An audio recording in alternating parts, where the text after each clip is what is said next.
би ерөнхийдөө бол хүзүүндээ бол ямар ч хүчлээс байдаггүй.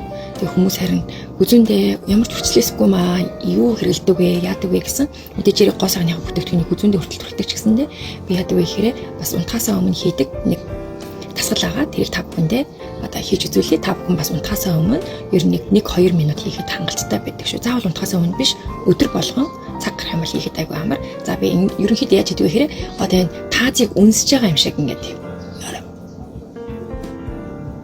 тэр ингээд татагддаг байхгүй. Ингээд татагдаад энд байгаа одоо булчингууд чинь зангирсан байгаа булчингууд чинь сулрсан байгаа булчингууд нь гоё зангирч өгдөг байгаа шүү.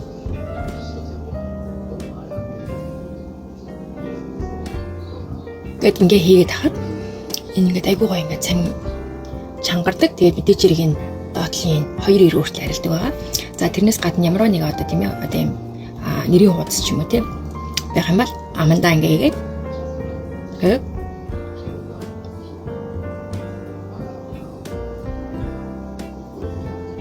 ингээд нэг хитэн мэд байх юм бол энэ амны энэ булчин бүр суларсан байгаа булчин шин чангаад айгуу гоё болдог шүү. Тэгэхээр ингээд сүүлдээ бүр ам ингээд чичирдэг. Тэгэх юм бол одоо энэ жавчны хүчээс ингээд гоё тэнэж өгдөг байгаа шүү. Тэгээд өдөр болгон 5 хүн энэ одоо бяцхан жижиг үйлдэл хийгээд тахад хүзүүний өвчлээс за дээрэс нь давхар ирүүнээсээ салах боломжтой шүү. Сайхан амраарай.